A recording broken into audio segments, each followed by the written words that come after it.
जी बिस्मिल्लाहिर्रहमानिर्रहीम।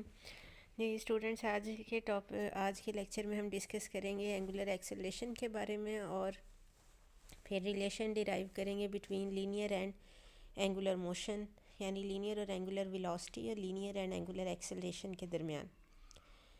Angular acceleration क्या है? The rate of change of angular velocity is called angular acceleration.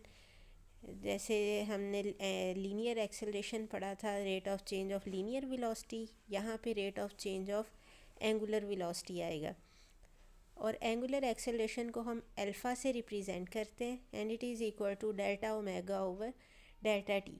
Omega का unit है रेडियन पर सेकेंड, टाइम का unit होता है सेकेंड। तो इस तरह से एक्सेलरेशन का यूनिट बनेगा रेडियन पर सेकेंड स्क्वायर, जो एसआई यूनिट है। and other units are degree per second square and revolution per second square, and the dimensions of angular acceleration are radian को हम बेस यूनिट में convert नहीं कर सकते, तो सिर्फ सेकंड बचता है। सेकंड टाइम का यूनिट है, तो डायमेंशंस में इसके लिए लिखते हैं हम capital T raise to power -2। तो ये होंगी इसकी डायमेंशंस। एवरेज एंगुलर एक्सेलरेशन, इसको हम डिफ़ाइन करेंगे। ये क्या है? ये रेशो है total change in velocity, angular velocity to the total time taken. So alpha average will be equal to delta omega over delta t. Similarly, instantaneous angular acceleration is the limiting value of delta omega over delta t when delta t approaches to 0, यानी जो shortest time interval में angular velocity होगी उसको हम नाम देंगे instantaneous velocity का। Time interval हम इतना स्मॉल लेते हैं कि it approaches to 0। ठीक है, यानी ये जो टर्म्स हमने लीनियर मोशन में डिफ़ाइन की थी, उसी तरह से हमने इनको एंगुलर मोशन में चेंज कर दिया है। बाकी सारी डेफिनेशन सेम रहती है, जस्ट सिंबल्स का फ़र्क है। और बाकी हमने यानी लीनियर मोशन में हम एक्सेलरेशन को ए से रिप्रेजेंट करते हैं, एंगुलर मोशन में अल्फ़ा से। और लीनियर मोशन में वेलोसिटी है वी से रिप्रेजेंट करते हैं, एंगुलर मोशन में ओमेगा से। तो जस्ट सिंबल्स का डिफरेंस है। और लीनियर मोशन से हम एंगुलर में आएंगे तो एंगुलर वर्ड का इजाफा हो जाएगा। बाकी डेफिनेशन सारी वही होंगी जो आप चैप्टर 3 में कर चुके हैं। नेक्स्ट अब हमने करना है relation between linear and angular velocity. ये शॉर्ट क्वेश्चन में आ जाता है, separately derive the relation between linear and angular velocity.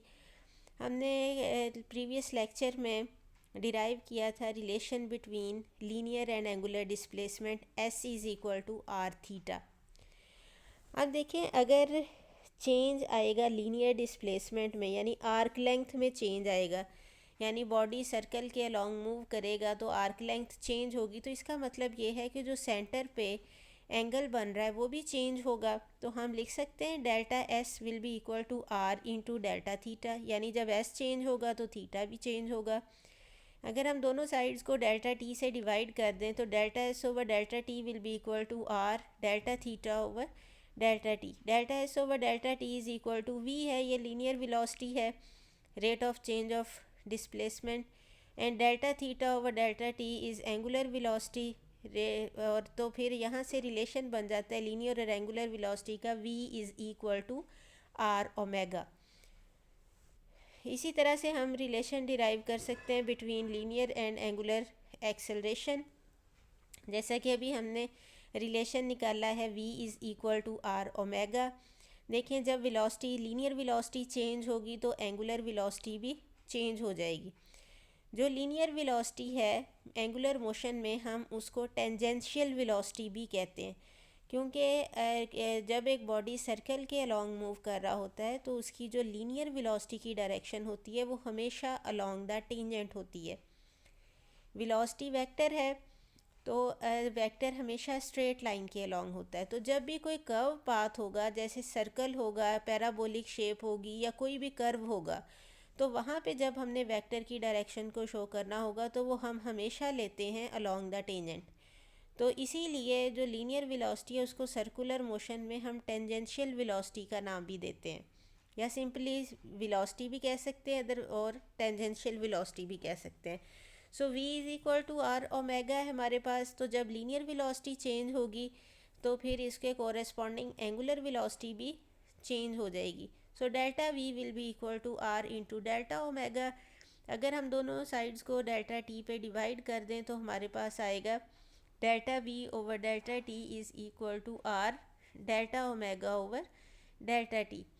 तो देखिए rate of change of velocity acceleration होता है A, and rate of change of angular velocity is known as alpha. So A will be equal to R alpha. ये है relation between linear and angular acceleration. ये short question में आ जाता है derive करने के लिए रिलेशन सेपरेटली। हमने इक्वेशंस ऑफ मोशन पढ़ी थी लीनियर मोशन में, 3 equations of motion. First equation थी V F is equal to V I plus A T. Second equation है S is equal to V I T plus 1/2 A T square, and third equation is 2as is equal to V F square minus V I square. ये equations of motion हमने पढ़ी थी linear motion के लिए, यानी जब body straight line के along move कर रहा है। सर्कुलर मोशन में यही इक्वेशंस किस तरह से हो जाएंगी, देखें वी एफ है तो वी को हम एंगुलर मोशन में लीनियर वेलोसिटी को जब एंगुलर से रिप्लेस करेंगे तो वी की जगह आ जाएगा omega. So omega F will be equal to omega I plus A को रिप्लेस कर देंगे हम अल्फ़ा से, यानी लीनियर एक्सेलरेशन को एंगुलर एक्सेलरेशन से रिप्लेस कर देंगे अल्फ़ा टी। ठीक है, सेकेंड इक्वेशन क्या बन जाएगी, देखिए डिस्टेंस को शो कर रहा है और एंगुलर मोशन में एंगुलर डिस्प्लेसमेंट को हम थीटा से रिप्रेजेंट करते हैं। So theta will be equal to omega I T plus 1/2 alpha T square.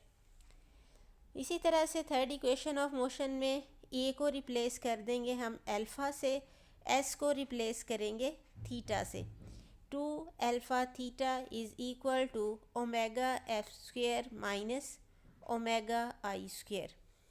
ठीक है, यानी वही इक्वेशंस ऑफ मोशन जो हमने लीनियर मोशन के लिए पढ़ी थी, जस्ट उसमें एंगुलर मोशन की हमने जो वेरिएबल्स हैं वो रिप्लेस कर देने हैं। अब आपने ये बात याद रखनी है, लीनियर मोशन में हम डिस्प्लेसमेंट लेते हैं डी से, एंगुलर मोशन में लेंगे थीटा से। लीनियर मोशन में वेलोसिटी को v से शो करते हैं, एंगुलर मोशन में ओमेगा से शो करेंगे। लीनियर मोशन में एक्सेलरेशन होता है a और एंगुलर मोशन में होगा अल्फ़ा। आगे हम डिफरेंट वैल्यूज़ और पढ़ेंगे, जैसे लीनियर मोशन में हम जो रोल फोर्स प्ले करती है, एंगुलर मोशन में वही रोल टॉर्क प्ले करता है। ये हमने टॉर्क के टॉपिक में चैप्टर 2 में भी ऑलरेडी डिस्कस कर लिया है। और इसी तरह से लीनियर मोमेंटम को हम रिप्लेस करेंगे सर्कुलर मोशन में एंगुलर मोमेंटम से, काइनेटिक एनर्जी को रोटेशनल काइनेटिक एनर्जी से। वो जैसे जैसे हम आगे डिफरेंट टॉपिक्स से डिस्कस करते जाएंगे तो हम उन टर्म्स को डिस्क्राइब करते जाएंगे। ओके, अल्लाह हाफिज़।